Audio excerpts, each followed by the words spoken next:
Hey guys, welcome to the Reparenting Daily podcast, your free daily guide for inner child healing and repairing the relationship with yourself. This podcast helps you establish a consistent reparenting routine and is divided into 3 sections. The first is a daily reading, the second is a discussion of that reading, followed by suggested journal prompts, and the last section is a peaceful binaural beats meditation for closing. Good morning, good afternoon, and good evening from whenever and wherever you're joining us. I'm so glad that you can join us today on this journey of healing, self-expansion, and growth. If this is your first time, welcome. As a celebration of recently passing episode 500, I've opened up a free membership tier for our Patreon community. And this is so that you can access additional resources as well as join our weekly Zoom support calls for free. I understand that there's a lot going on in the world right now, and I know that so many people are really struggling. And so my hope with this is to encourage others to take up the serious work of reparenting and to offer a free community where people can do that. I'd also like to thank everyone who's been along for the journey so far. We've passed episode 550 and continuing beyond. And so this is just a reminder to you all that this is a free podcast, but if you'd like to support the project, you can purchase the Reparenting Daily Journal where you can follow us along all year. This 333-page journal gives you extra insight and resources for each week and also provides space for you to keep your notes. Another way to support the podcast is to purchase the Fairy Tales for Reparenting series, volumes 1 through 3. This collection organizes famous and obscure fairy tales from around the world into 3 phases of the hero's journey, from beginning, middle, to end. While you may think that fairy tales are for kids, I'd like to challenge you. These stories contain profound truths and lessons carried down over centuries that we can use in our own reparenting journeys. It's a fun way to reconnect with your inner child. Each volume comprises 10 fairy tales. Each volume also contains an analysis section that helps you dive deeper into the message, as well as journal prompts with space for you to keep your notes. Lastly, you can also support this podcast by taking a paid Patreon subscription, by purchasing some of the books that are available on Amazon, or by donating on Buy Me a Coffee. You can find all this information on the Support Us section on the website. Thank you again for your time. And so now with these announcements out of the way, let's dive into today's practice. Today we're reading from the 11 Parent Guidebook. This is an ACA literature. This is a reminder we are in January. The theme is self-awareness and self-reflection. And we are in week 2. The theme is identifying emotional triggers. This is the second day. From distorted thinking to clarity. This is a meditation prayer. May I learn to restructure my distorted thinking one day at a time and reach out for support when needed. May I have the wisdom to see clearly.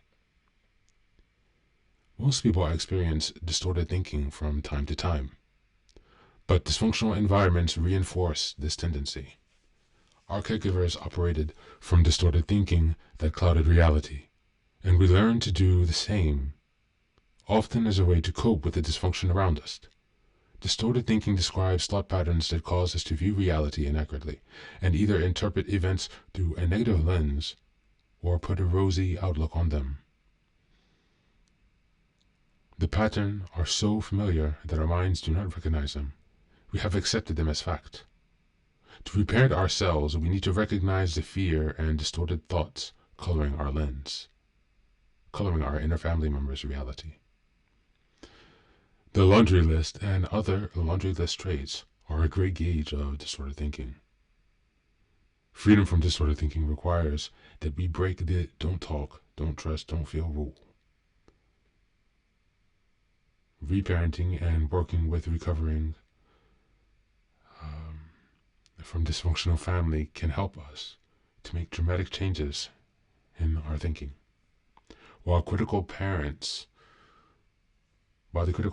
can be the primary source of distorted thinking, our inner child and inner teenager can also get caught up in a story or think in distorted ways. By helping our inner family members have a more perspective and feel more secure, these patterns gradually fade away, allowing us to live with clarity and serenity. Thank you. That's the reading for today.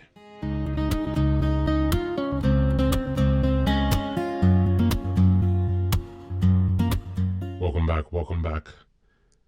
Now, this section explores how distorted thinking, shaped particularly by early dysfunctional environments, impacts our perception of reality. It highlights that caregivers who struggle with distorted thinking often pass these patterns down, leaving us to view life through inaccurate or negative lenses. Reparenting involves recognizing these distorted thoughts and understanding their origins and trauma. By breaking harmful rules like don't talk, don't trust, don't feel, we can begin to see reality more clearly and adopt healthier ways of thinking. Reparenting helps us shift from patterns rooted in fear and judgment to clarity and self-compassion. Now, the process of reparenting encourages us to engage with our inner child, critical parent, and inner teenager in order to heal the wounds that perpetuate our distorted thinking today. It emphasizes the importance of reparenting and creating a supportive community to create shifts in your inner perspective. By fostering security and understanding in our inner selves, we can reduce the influence of trauma-driven thought patterns and achieve greater clarity and serenity. As we move on to the journal prompts today, number 1, reflect on recurring thought pattern that you recognize as distorted. How has this way of thinking shaped your decisions or relationships? Number 2, identify a situation where you may have viewed reality through the lens of your trauma. What steps can you take to challenge that perspective and see more clearly? Number 3, write a letter to your inner child or teenager, offering reassurance and clarity to counteract the fears and judgments that contribute to this distorted thinking. That's it for today. As always, take care of yourself and do be well.